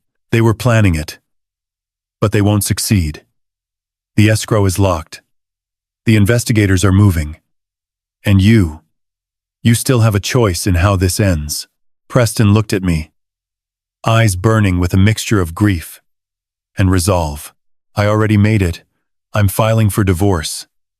Today. Right now. I don't want to spend another night under the same roof as her. Not after this. Not after knowing she looked me in the eye every single day and lied. Patricia's hand tightened on his shoulder. We'll help you with everything. Lawyers, moving your things, whatever you need. You're not doing this alone. The kitchen fell quiet again, except for the rain pounding the windows and the low tick of the wall clock. I watched my son, 35 years old, shoulders straight even though his world was collapsing, and felt a fierce pride mixed with the deepest sorrow a father can feel. Douglas broke the silence on the speakerphone. One last update before we go. Serena tried to call the escrow account directly this morning. She was denied access. She's panicking, Walter. She knows the cage is closing fast. Pete added slowly. She left me a voicemail 30 minutes ago. Voice shaking badly. Asked me to call her back immediately. I haven't returned it yet. Thought you'd want to know first. I looked at Preston. He gave me a single, firm nod, jaw set. Call her back, I said. Tell her the verification is complete. But only if she and Hale come in for a meeting. Tomorrow. With the investigators present. Pete chuckled dryly. You want to spring the trap in person. I want them to look my son in the eye when they realize it's over. The call ended. Preston stood up, walked around the table, and pulled me into a tight hug, the kind he hadn't given me since he was a teenager. His voice was muffled against my shoulder. Thank you, Dad, for not letting me be the fool who signed that check. I held him tight, feeling the years and the pain and the love all at once. You were never the fool, son. You were the one who believed. That's not a weakness. That's what makes you better than them. Patricia joined the hug, the three of us standing together in the kitchen while the rain poured down outside. The oak tree stood steady beyond the window, roots deep, branches wide, holding on through the storm just as we always had. Tomorrow the investigators would knock on Serena and Hale's door. Tomorrow the truth would finally come out in the open. And tomorrow my son would begin the long, painful work of rebuilding the life they had tried to steal from him. But tonight, in this kitchen, he still had his parents. And that was enough to start with. The rain had finally stopped by morning, leaving the world outside washed clean and glistening under a pale Seattle sky. The oak tree stood taller somehow, its new buds shining with droplets, roots still deep and unshaken after the long night. We didn't sleep much. Preston stayed in his old room for the first time in years. I heard him pacing until well after midnight. Patricia and I lay awake side by side, hands clasped, listening to the quiet house and the occasional creak of floorboards above us. At some point she whispered, "He's going to be okay, Walter. We raised him strong." I believed her, but the ache in my chest didn't ease until the first light of dawn crept through the curtains. The call from Pete came at 8:17 a.m. "They've been served," he said, voice slow and satisfied. "Serena and Richardson Hale. Formal notices delivered 30 minutes ago at the brewery. They're required to appear at my office at 11 for an initial meeting with the county investigators. I suggested you and Preston might want to be present." They agreed. I looked across the kitchen table at my son. He was already dressed, coffee untouched in front of him, jaw set like steel. "We'll be there," I said. Preston nodded once, sharp and final. "I want to see her face when it happens." By 10:45 we were in Pete's downtown conference room, a long oak table, large windows overlooking Elliott Bay, the kind of place where deals were made and broken every day. Douglas sat on one side with thick folders. Two county investigators, a woman named Ramirez and a man named Torres, sat at the head, faces professional but eyes sharp. Pete stood by the window, calm as ever. The door opened at exactly 11. Serena walked in first. She looked polished, cream sweater, perfect hair. The same cashmere armor she always wore, but the mask was cracking badly. Her eyes were red-rimmed, movements jerky. Richardson Hale followed half a step behind. Tall, slick-haired, wearing the confident smile of a man who still thought he could talk his way out of anything. The smile died the moment he saw me, Preston, and the two investigators waiting. Serena's gaze locked on Preston. For a split second, her face softened, the old performance flickering back to life before reality hit her like a slap. "Preston," she breathed, voice already trembling. "Baby, what are you doing here? This is just a misunderstanding about the paperwork. We can fix this at home." Preston didn't move. He didn't speak. He just stared at her, with a look I had never seen on my son's face before.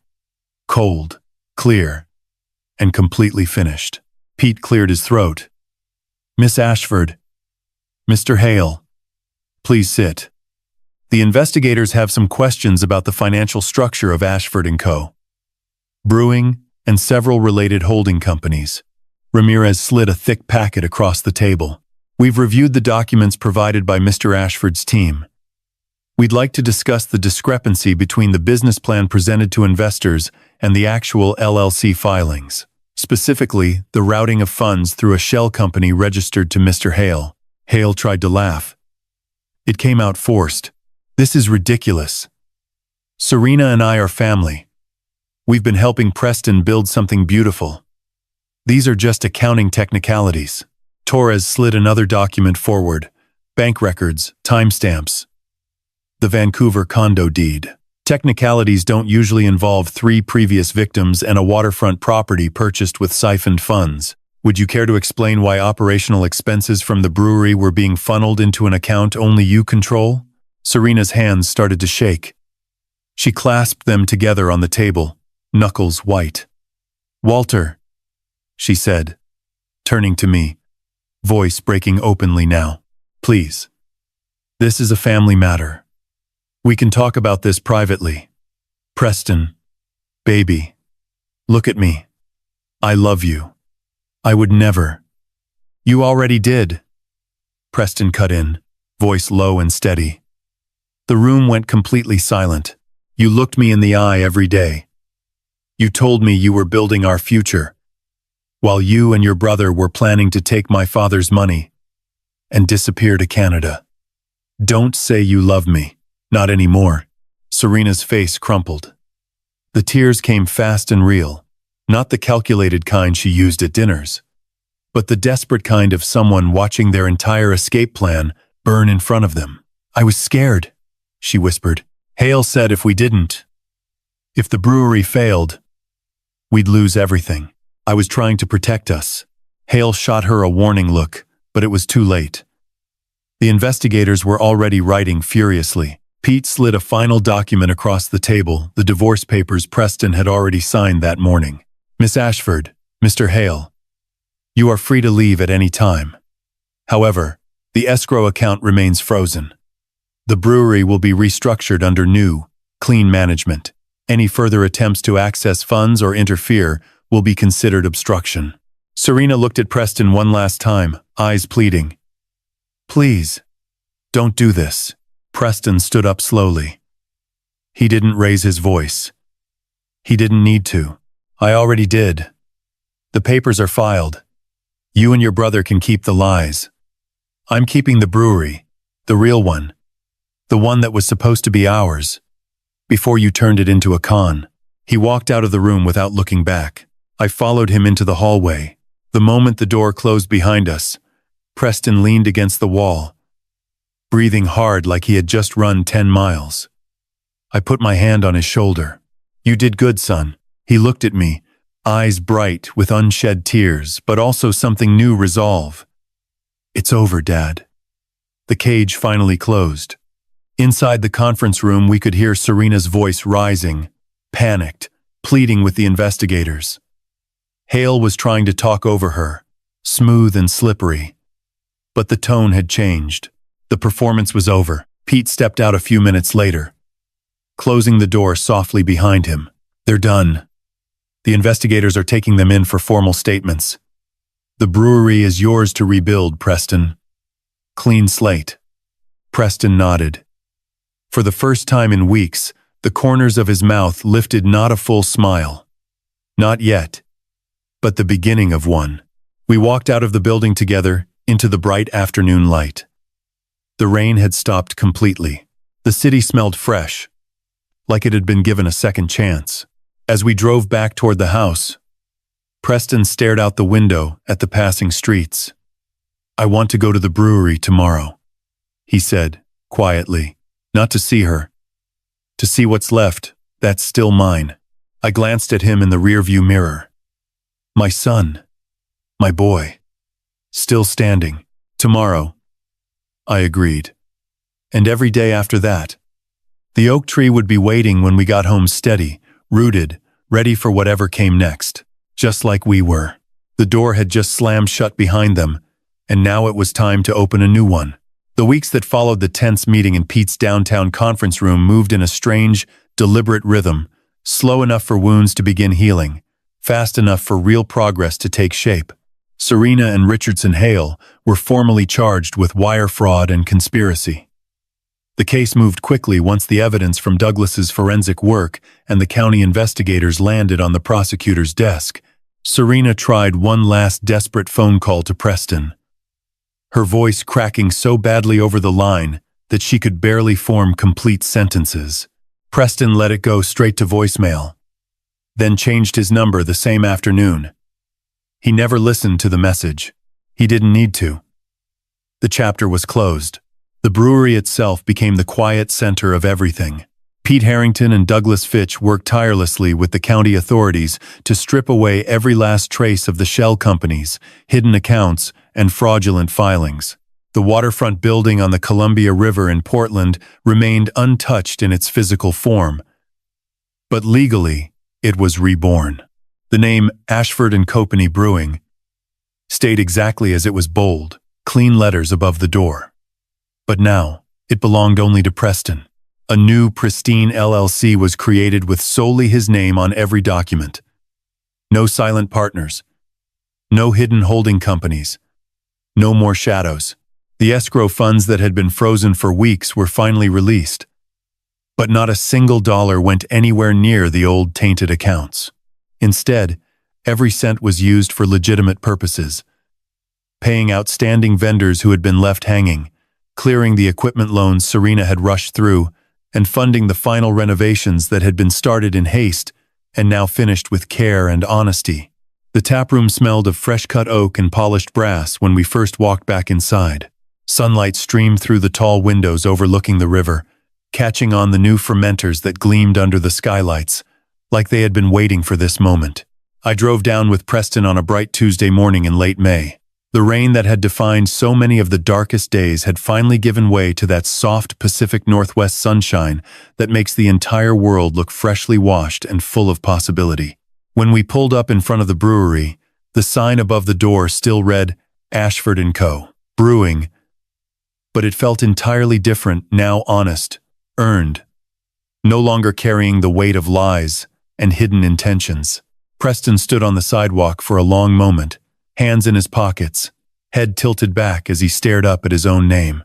The river sparkled behind the building, gentle waves lapping against the dock where future customers would one day sit with pints in hand. "It's still here," he said quietly, almost to himself. "After everything they tried to do, it's still here. And it's mine now. Really mine." Pete met us just inside the door, carrying the final binder of paperwork like it was a trophy. Douglas was already at the bar, flipping through tax forms with the satisfied look of a man who had just closed the book on a very ugly chapter. "Everything's clean," Pete said in his slow, deliberate way, the words carrying the quiet authority of someone who had spent weeks making sure no loophole remained. "No lingering liens, no hidden partners. The investigators signed off this morning. The brewery is 100% yours, Preston. Legally, financially, and most importantly, morally." Preston ran his hand slowly along the long oak bar, fingers tracing the smooth grain as if he were touching something sacred. The space smelled of fresh wood, malt, and the faint hoppy aroma that would soon fill the air every day. He looked at me, eyes bright but still carrying the shadow of everything that had happened. "I almost lost this place before it even really opened," he said, "because I trusted the wrong person. Because I wanted the dream so badly, I stopped paying attention." "You didn't lose it," I replied, my voice thick with the kind of pride only a father can feel. "We saved it. Together. You, me, your mother, Pete, Douglas, every single person who refused to let a lie win." Patricia arrived an hour later, carrying a large basket filled with sandwiches and a chilled bottle of the very first beer Preston had ever brewed years ago in our garage. A simple, honest pale ale they had jokingly named Dad's favorite. We sat together at the bar, the four of us, sunlight pouring in and turning the glasses golden. We raised them high, to paying attention, Preston said, his voice steady but full of emotion. "To roots that hold, even when the storm tries to tear everything down." I clinked my glass against his, then against Patricia's and the others. "To family," I added. "The real kind. The kind that stands up when it matters most." The beer tasted clean and bright, full of promise and the kind of simple joy that comes after surviving something hard. For the first time in months, Preston smiled, a real one. Small at first, but growing. Reaching his eyes and lighting up the whole tap room, he talked excitedly about new seasonal recipes he wanted to try, about hiring local staff who actually cared about craft beer and community, about opening the doors to the public in 2 weeks with a soft launch that would include us as the very first guests. No secrets, no exclusions. Just family and honest work. Later that afternoon, while Patricia and Douglas reviewed the final tax forms at a corner table, Preston and I walked along the river path behind the brewery. The water sparkled under the sun, gentle waves lapping against the dock. He stopped and looked back at the building, the sign catching the light perfectly. "I filed the divorce papers last week," he said quietly. "It's final in 90 days. She didn't contest it. Hale took a plea deal. They're both looking at time. It's really over." I nodded. There was nothing left to say about them. The chapter was closed for good. Preston turned to me fully. "Dad, thank you for not just writing the check that day, for seeing what I couldn't see, for protecting me, even when it meant breaking my heart first, so it wouldn't be destroyed later." I put my arm around his shoulders the way I used to when he was small and the world felt too big. "That's what fathers do, son. We become the bank when we have to. But we never, ever stop being the dad. Not for 1 second." We stood there a long time, the river flowing past us steady and unstoppable, carrying away the last remnants of the old pain. The brewery waited behind us, no longer a trap, no longer a lie, but a real, living place built on real work, real honesty, and the kind of love that survives even the hardest truths. That night we drove home together under a sky turning soft pink and orange. The oak tree in our backyard glowed warm under the porch light when we pulled in. Preston helped me lock up the car, then paused at the front door, looking at the house that had always been his safe place. "I think I'm ready to move forward," he said quietly. "Not just with the brewery, with everything. A new chapter. Clean. Honest. Mine." I smiled, feeling the weight of the past few months finally lift. Good, because tomorrow we start the real work, making that place something your grandchildren will be proud of someday. And I'll be right there with you for every single grand opening from now on. He laughed softly, the sound light and free, the kind of laugh I hadn't heard from him in far too long. "Deal. But only if you promise to bring Mom sandwiches every time." "Wouldn't miss it for the world," I said. Inside, Patricia was already setting the table for a late dinner.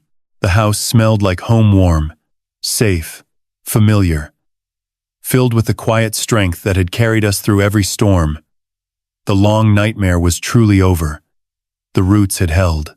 And for the first time since that Sunday afternoon when Preston walked in with his folder and his dream, I felt completely at peace. The bank had done its job. Now the family could begin again, stronger, wiser, and more united than ever. The door had just slammed shut behind them. And now it was time to open a new one, this time to the public. 2 weeks after the final paperwork was signed and the brewery stood completely clean, we returned to Portland for the soft launch. The morning air was crisp and bright, the kind of Pacific Northwest spring day that makes the river look like liquid silver under the sun. No rain, no shadows, just clear light and the promise of something new. Preston had worked non-stop. He had personally interviewed every new hire, tasted every batch of beer himself, and made sure every single invoice and permit was in his name only. The tap room looked even better than before, warm oak floors, soft Edison bulbs hanging from the high ceiling, large windows framing the Columbia River like a living painting. The sign above the door still proudly read, Ashford & Co. Plank Brewing, but now it felt like it had always belonged there. Patricia and I arrived early. Preston was already behind the bar, polishing glasses with a focused intensity that reminded me of the little boy who once helped me plant the oak tree, determined, careful, and full of quiet pride. When he saw us, his whole face lit up. "You're here," he said, voice thick with emotion. "First customers of the day.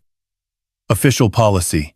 He poured us 2 perfect pints of the pale ale he had named Rooted, a tribute to the oak tree that had watched over us through every storm. The beer was bright, clean, with just the right touch of citrus from the local hops. We sat at the end of the bar, the same spot where Serena had once stood planning her escape. That memory no longer stung the way it used to. It had been replaced by something stronger. Preston leaned on the bar across from us. "The investigators called this morning. Serena and Hale both took plea deals. They won't be coming anywhere near this place again. The brewery is officially mine. No more ghosts." Patricia reached across the bar and squeezed his hand. "We're so proud of you, sweetheart. Not just for saving this place, but for choosing to rebuild it the right way." I raised my glass. "To paying attention," I said, echoing the toast we had made weeks earlier. Preston clinked his glass against ours. "To roots that hold." By 11 o'clock, the first real guests began to arrive, a mix of locals, curious beer lovers who had heard about the new ownership, and a few friends Preston had made during the rebuild. No one knew the full story behind the scenes, and we didn't tell them. Today wasn't about the past. Today was about the future. Preston moved behind the bar with a confidence I hadn't seen in him for months. He poured pints, explained the different beers, laughed easily with customers, and remembered every name. At one point, he looked over at us sitting at the end of the bar and gave a small, grateful nod. That nod said everything. "I'm okay. I'm home. Thank you." Around noon, a young couple walked in with their toddler. The little boy pointed at the sign and shouted, "Ashford!" in the delighted way only small children can. Preston laughed, came around the bar, and gave the boy a special kid-sized glass of apple juice with a tiny foam head on top. The parents beamed. The whole tap room seemed to glow a little brighter. I watched my son in that moment and felt something deep inside my chest finally settle. The boy who once helped me dig a hole for an oak tree was now building something that would outlast all of us. Not because of money or ambition, but because he had learned the hardest lesson of all: to pay attention, to protect what matters, and to keep going even when the storm tries to tear everything down. Patricia leaned against my shoulder, her hand finding mine under the bar. "Look at him," she whispered. "He's going to be just fine." "I know," I said. "We all are." As the afternoon sun moved across the river, casting golden light through the windows, Preston walked over and set 3 fresh pints in front of us. "One more toast," he said quietly so only we could hear. "To the best banker a son could ever ask for, and to the parents who never stopped being parents, even when they had to become the bank." We raised our glasses together, father, mother, son, 3 generations of the same roots standing strong. Outside, the river flowed on, steady and unstoppable. Inside, the tap room filled with laughter, the clink of glasses, and the warm hum of people enjoying something real. The nightmare was truly over. The dream, the honest, hard-earned, beautiful dream had just begun. Nhiệm vụ 17. Kết thúc hoàn chỉnh. Hai cha con nâng ly plus. Bài học. Pay attention. Plus. CTA mạnh. Thể loại nhắc nhở. Chính kịch 75%. Plus. Thriller. 25%. Yêu cầu đặc biệt cho task này. Đây là nhiệm vụ cuối cùng. Tổng kết toàn bộ câu chuyện. Hai cha con nâng ly tại Brewery. Bài học sâu sắc. Pay attention. Cảm xúc chữa lành ấm áp. CTA tự nhiên cho YouTube. The door had just slammed shut behind them. And now it was time to open a new one. This time to the public, to the future, and to a life rebuilt on truth instead of lies. 2 weeks after the soft launch, we returned to Portland for the official grand opening. The evening air was perfect, cool but not cold, the kind of Pacific Northwest spring night where the river reflects the city lights like scattered diamonds. The brewery glowed from within, warm Edison bulbs hanging from the high ceiling. The long oak bar polished until it shone like glass. The sign above the door still proudly read, Ashford & Co. Brewing. But tonight it felt like it had always been meant to stand exactly there. Honest, earned, and full of promise. Preston stood behind the bar in a simple black shirt, sleeves rolled up, looking more like himself than he had in months. The tap room was filling with locals, friends, and curious beer lovers who had heard the story of the new chapter at the riverfront spot. No one knew the full truth behind the scenes, and we didn't tell them. Tonight wasn't about the past. Tonight was about what had survived. Patricia and I arrived early, as the very first official guests. Preston poured us 2 perfect pints of Rooted, the pale ale he had named after the oak tree that had watched over every storm we had ever faced. The beer was bright, clean, with notes of citrus and hope exactly like the future he was building. He slid the glasses across the bar and looked at us both. Eyes shining under the soft lights. You two are the reason this place is still standing, he said quietly. Voice thick with emotion. Not just the money. Not just the lawyers. You believed in me even when I stopped believing in myself. You paid attention when I couldn't. I raised my glass slowly. To paying attention, I said. The words carrying every lesson I had learned in 65 years of life. Not just to numbers on a spreadsheet or signatures on a contract, but to the people we love. To the half-second smiles that last a little too long. To the quiet warnings from the people who know us best. To the roots we plant when our children are small, so they have something strong to hold on to when the storms come. Preston clinked his glass against mine, then against his mother's. To roots that hold, he echoed. And to the best banker a son could ever ask for, who never stopped being his dad. We drank. The beer tasted even better than before. Not because it was perfect, but because it was real. Honest. Built on truth instead of deception. The tap room filled steadily as the evening went on. Laughter rose and fell, like gentle waves on the river outside. Preston moved behind the bar with quiet confidence, remembering every customer's name, explaining the different batches, sharing stories about how each beer was born. At one point, he looked over at us sitting at the end of the bar and gave a small, grateful nod that said everything words never could. I'm okay. I'm home. Thank you. Later, when the crowd had thinned a little, Preston stepped out from behind the bar and joined us at our table by the window. The river sparkled under the bridge lights.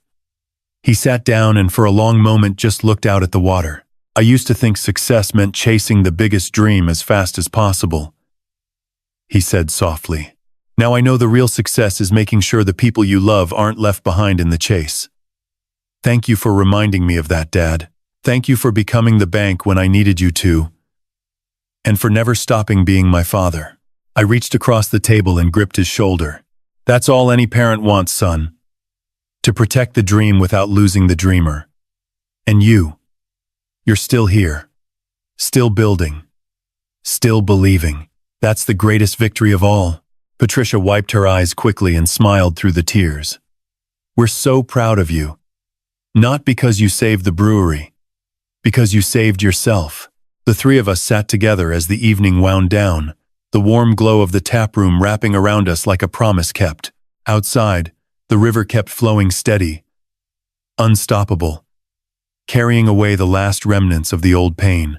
In that moment, I understood the deepest truth I had learned in all my years. Love isn't blind. The best love pays attention.